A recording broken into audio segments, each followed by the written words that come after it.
Bonjour à tous les passionnés de cinéma. Je suis enchanté de vous retrouver sur ma chaîne Cinémadicte, où je vous propose les meilleures infos sur les nouveautés cinématographiques et les films déjà sortis. N'hésitez pas à vous abonner pour ne rien manquer des contenus captivants à venir. Bonjour à Allons-y. tous et bienvenue sur ma chaîne. Aujourd'hui, je vais vous parler de mon avis sur le film « Le Hobbit, un voyage inattendu », réalisé par Peter Jackson. Dans cette vidéo, je vais analyser les choix artistiques, les personnages et l'adaptation de l'œuvre de J.R.R. Tolkien. Je partagerai également mes réflexions sur la manière dont ce film s'inscrit dans l'univers du Seigneur des Anneaux. Restez avec moi pour découvrir si ce voyage en terre du milieu est à la hauteur de nos attentes. Découvrant le nouvel et dernier opus ce jeudi en avant-première, il était pour moi indispensable de revenir en critique sur les deux premiers opus de la trilogie. Place au voyage inattendu. Grand fan de la saga, Le Hobbit, un voyage inattendu, était pour moi le résultat d'une attente de 2 ans contrairement aux autres, qui auront eu à attendre bien plus longtemps que moi. Pourquoi 2 ans? Car ce fut l'époque où je découvris les 3 premiers épisodes de la saga, et ce fut également le début d'une longue histoire d'amour entre l'univers de Tolkien et moi. Tout ça est bien beau, mais qu'en est-il de ce préquel tant attendu? Plusieurs mots pourraient définir le long métrage, mais c'est le suivant que j'ai choisi, grandiose.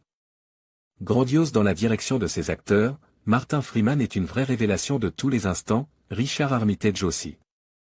Grandiose dans sa bande son fait d'envolées lyriques somptueuses, grandiose dans son ambiance et son rythme, grandiose dans ses décors. Le seul point noir serait les CGI.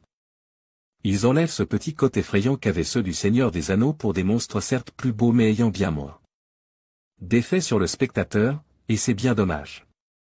Analysons un peu tout ça, on se retrouve certes face à un conte plus enfantin en comparaison de ses 3 grands frères, mais Une Unexpected Journey m'a définitivement plus touche dans ses thématiques comparé aux 3 premiers films, qui étaient déjà très bons sur ce point cela dit. Enchaînement d'instants de bravoure à travers le personnage de Thorin, Richard Armitage est bluffant rappelons-le, le long métrage est une œuvre épique et tient toutes ses promesses tout en relevant de l'exploit lorsque l'on sait qu'il n'adapte qu'un P1 d'une histoire longue de 300 pages à l'origine, et qui aurait pu très facilement tomber dans le petit film bourre de scènes de remplissage. Pour assurer le fanservice, chose à code de laquelle il passe avec brio.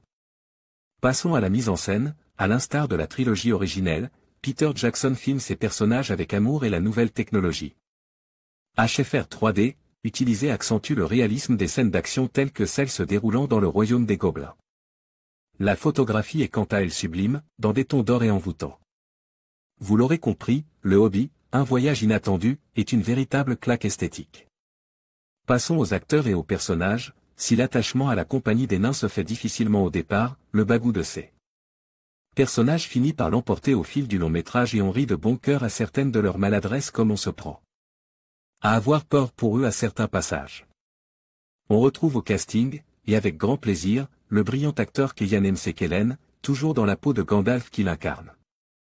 Encore une fois avec beaucoup de justesse et de charisme. C'est également avec plaisir qu'on retrouve Cate Blanchett dans la peau de Galadriel, somptueuse, ainsi qu'Hugo Weaving dans la peau d'Elrond et bien sûr le grand Andy Serkis.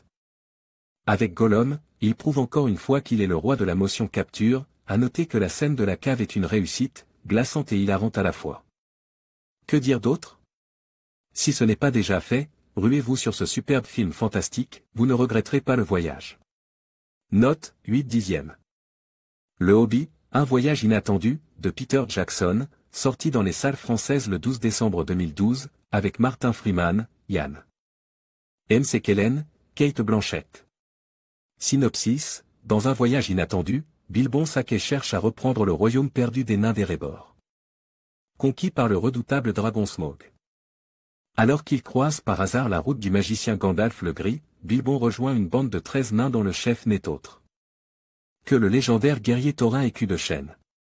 Leur périple les conduit au cœur du pays sauvage, où ils devront affronter des gobelins, des orques, des ouargs meurtriers, des araignées géantes, des métamorphes et des sorciers. Bien qu'ils se destinent à mettre le cap sur l'Est et les terres désertiques du Mont Solitaire, ils doivent d'abord échapper au tunnel des Gobelins, où Bilbon rencontre la créature qui changera à jamais le cours de sa vie, Gollum. C'est là qu'avec Gollum, sur les rives d'un lac souterrain, le modeste Bilbon Sacquet non seulement se surprend à faire preuve d'un courage et d'une intelligence inattendue, mais parvient à mettre la main sur le précieux anneau de Gollum qui recèle des pouvoirs. Cache. Ce simple anneau d'or est lié au sort de la Terre du Milieu, sans que Bilbon s'en doute encore. En conclusion, la critique de Le Hobbit, un voyage inattendu, par Quentin nous invite à réfléchir sur les choix artistiques et narratifs de ce film. Bien que certaines décisions puissent susciter des débats, il est indéniable que l'œuvre offre une immersion fascinante dans l'univers de Tolkien. Les performances des acteurs et la richesse visuelle du film contribuent à créer une expérience cinématographique mémorable. Qu'il s'agisse de l'adaptation des thèmes ou de la manière dont l'histoire est développée, cette critique nous rappelle l'importance d'une analyse approfondie pour apprécier pleinement les œuvres que nous aimons. Merci de nous avoir accompagnés dans cette exploration.